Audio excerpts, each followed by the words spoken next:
Welcome back to another episode of the True American Real Patriot podcast. In today's episode, we take a look at MAGA Democrat Senator John Fetterman and his defense of the Trump administration's position regarding war with Iran.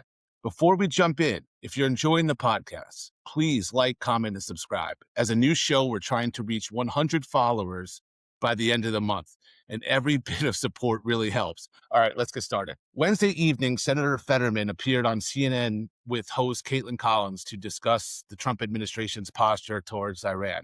Let's listen to part of that exchange and then break down what he said. People may take issue with the term excursion that the president has used, given U.S. forces have died as a result of this. How do you see that term? I'm not getting into semantics. Call it what it is. I would call it as thus far incredibly successful, and that's very compatible with every of the wishes and so the concerns of the Democratic presidential candidates, and now anyone that's serving in Congress, here in Pennsylvania or in any state in our country. And if you're aware of a House representative or a senator that's okay with that, I would love to just talk to them why it's okay that if Iran would acquire a nuclear bomb. They always fall back on this shit, yo. They always fall back on like, what do you want Iran to have a nuke? Nobody wants Iran to have a nuke. But they've been saying the same shit since the 80s. Since the 80s. They, it's not really disputed that they had enrichment of uranium to 60%. But it takes 90% to get to be able to have a weapon.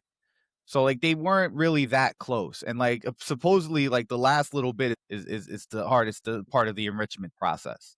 So they again, go ahead. No, not to mention, you're right about all this. We bombed and obliterated their nuclear facilities in June of 2025. Had a badass name and everything. Midnight Hammer. It was nice. It was fucking badass. And but what does Fetterman say about that? I mean, Caitlin Collins, I don't think asked him that question, but I would like to know. It's like, so what are we going to do? Are we just going to be bombing Iran like every 6 to 12 months now? I mean, as we suspect that they're trying to get another nuke, send in the beef. And he's saying that this has been extremely successful. Like on what metrics? On what metrics? Because we still don't know what they have in stockpiles. There's footage coming out that Tel Aviv is getting absolutely bombarded. It's coming out that we actually had 150 service members that have been injured as a result of what's been going on so far, 30 of which are still being treated to this day, 7 confirmed dead, right? So like on what oil's 30% up than what it was 3 weeks ago, right? And it's starting to climb back up. We got ships down in the Straits of Hormuz. Where is the success? I mean, his success, he said, was that we killed the Ayatollah. Now, the Ayatollah was 86, right? And supposedly in pretty bad health.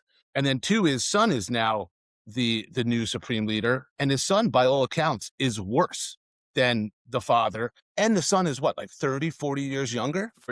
And he has he has a vendetta at this point. Right. Yeah, we killed his entire family.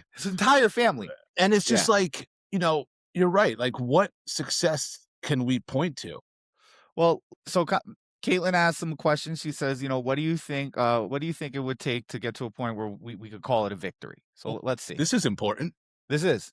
Let's see. I'm sure Fetterman is going to have a real sharp answer here. Let's see. Well, if one thing Fetterman's known for is his sharp, concise, well thought out answers. Let's see what he got. I think overall, it's been an outstanding where we're at. When do you think it would get to a point where you would call it a victory? Well, I mean, who exactly knows? But I know it. The American government should. Who knows? That's a great question. I don't have the answers because we still don't really have objectives for this mission besides make sure they don't get a nuke. But I thought we already did that. The objectives are, let's blow some shit up, right? And if that's your objective, by all accounts, the United States is passing that test. Yeah, but we've been stockpiling weapons. We've been stockpiling weapons for so long now. There's only so many that you could sell. Raytheon and Honeywell and Northrop Grumman, they're getting a little antsy. Halliburton's getting antsy. We got to cut them new contracts. So we got to waste our old shit. And you know what? Decommissioning is boring. Let's fucking blow some shit up, guys. What do you say?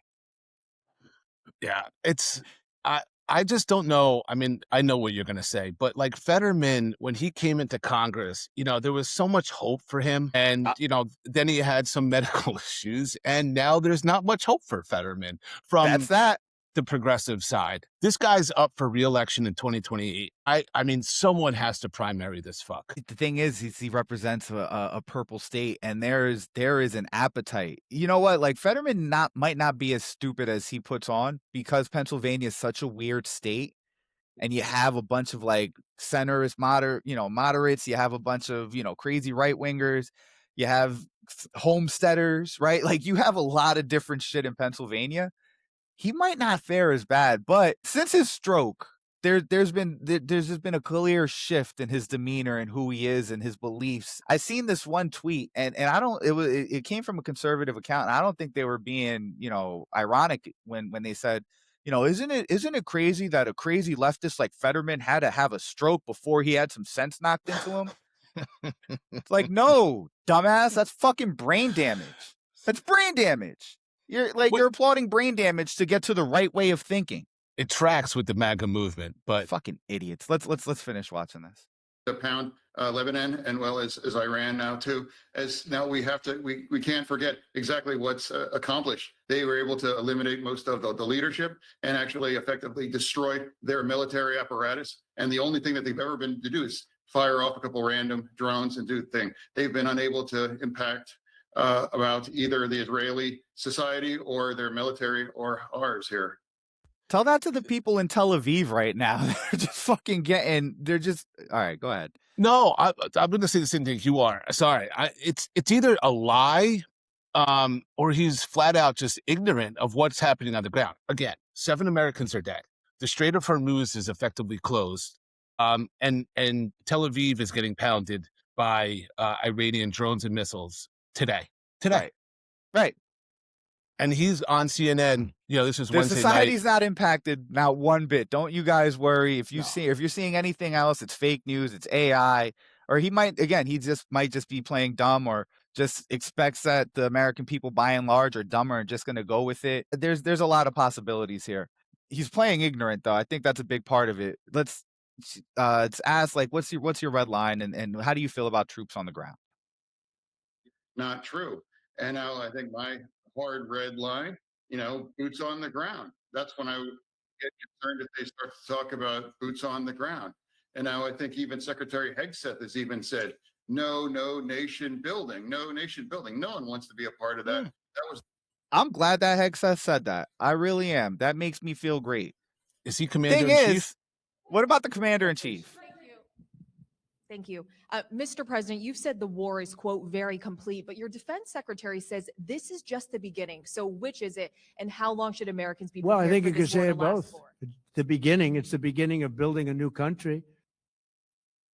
That's the commander-in-chief on top of many other things. Fetterman is just like the Republicans. Like, it just doesn't seem like he'll criticize Trump. Like, he won't call Trump out by name. I mean, it's the thing that, you could be, I guess, pro the war in Iran. So he's criticizing like that Democratic politicians were, like Kamala, etc. She called it the greatest enemy.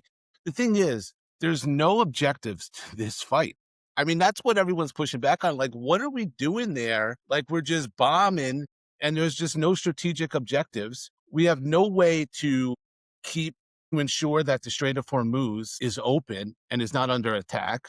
Like, that seemed like a mission that the Iranians could do pretty easily, right? That would be their strategy. It's like, if America bombs us, we're going to close the Strait of Hormuz. And we have no plan to keep it open. None. We talked about, we're going to talk about it in another segment. The idea was floated that we were going to insure the ships. The idea was floated that the Navy's going to escort them and all this stuff. And I honestly think it just came down to market manipulation when they did that, just because they seen the price of oil getting out of hand. And they're like, we got to put a lid on this somehow, some way, along with releasing strategic reserves. But obviously there's no plan here. There's no cohesion. And Fetterman, I don't know who Fetterman is out there for. Again, right. Pennsylvania is a weird state, but I'm guessing maybe when he came in there, he was wearing his hoodie, and maybe some, elitist Democrat might have said something condescending to him a couple of times, and he just had that resentment, and then he had a stroke, and that shit just morphed into what he's become now. I'm just like, how does this man change so much to be like your common everyday man to basically walking lockstep with fucking Lindsey Graham? I don't know. Yeah, it's like, again, you don't have to be against the war with Iran, but you also don't have to carry water for the administration saying like everything's going swimmingly and we're meeting all our objectives. And it's like, and then you ask, what are those objectives? I don't know. I don't know. Well, I mean, yeah, nobody knows. Nobody knows. Well, listen, guys, hopefully you guys enjoyed the show. When you get a chance, don't forget to like, subscribe, share, hit the bell icon to get notified when we drop a new episode, and we'll talk to you guys soon. Peace. Peace.